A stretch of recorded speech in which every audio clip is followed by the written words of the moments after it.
Hi, my name is Whitney Clark and I am a crime scene student here at Edison. I chose to do my multimedia presentation on my career interest as the death scene investigator. Tonight I will be interviewing my forensic death investigation professor, Pricilla Doyle, because I want to follow in her footsteps. Pricilla Doyle tonight, and I'm interviewing her about my career interest as a death scene investigator. And I just have a few questions to ask her. Professor Doyle, what made you interested in becoming a death scene investigator? Well, I actually fell into this job by accident. I went back to graduate school after years of being a stay-at-home mom, and I had a lot of experience in the medical field as an x-ray tech, and I took an elective course in forensic science and fell in love with the field. So based on that first course in forensic science, I knew that that was where I belonged, and I wanted to work in death scenes. And that's why I teach forensic science now. Describe your duties as a death scene investigator. Oh, our duties are very vast and varied. We investigate all death scenes that occur in our jurisdiction, which is Lee, Glades, and Hendry counties. Deaths occurring by homicide, by suicide, by any type of accident, any type of traumatic death, any undetermined death.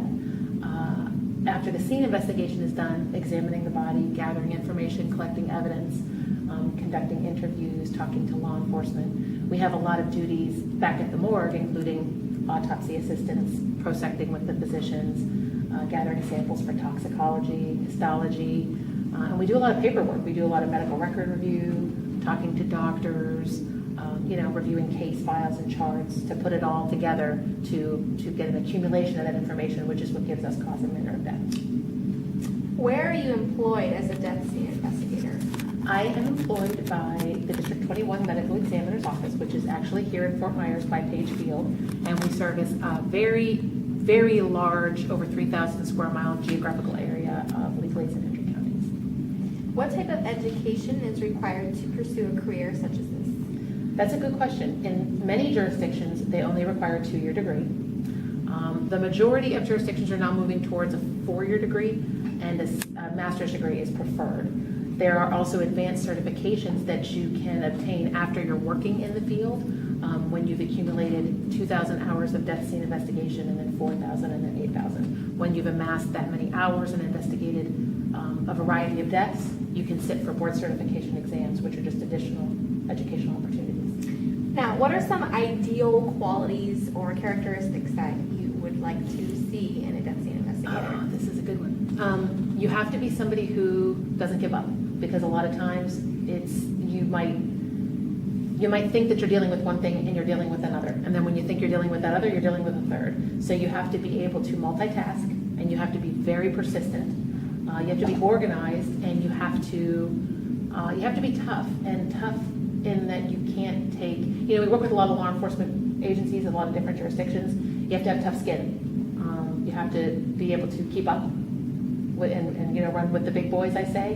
And then you also have to be able to be compassionate to deal with families of loved ones that are lost. Now, my last question is, what advice do you have to give to students like me that are interested in the death scene investigation field? Well, this is easy since you're one of my best students ever. I think that you have to going back to the not give up, this is a very highly competitive field. If you think about it, there are 4 medical legal death investigators in my office, and we service 3 very big counties. So in all of those 3 counties, there are only 4 people who do this job. So it can be highly competitive in that way, in that there are a lot of people who might want to do the job, but not a lot of jobs available for those people. However, if this is the job that's for you, you just don't give up. You keep doing what you're going to do until you get the job. You have to be energetic. You have to be able to work on very little sleep.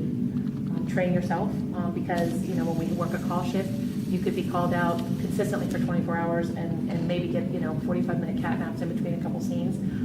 That's not the norm. Obviously, you get plenty of downtime after that, but you have to be able to accommodate your body to that schedule, and you have to be really, really dedicated, because some of the stuff that you see is really difficult, and you have to be able to know that the job that you're doing is for the greater good, and that's why you're doing it. All right, those are all the questions I have for you, and I appreciate you sitting down with me tonight.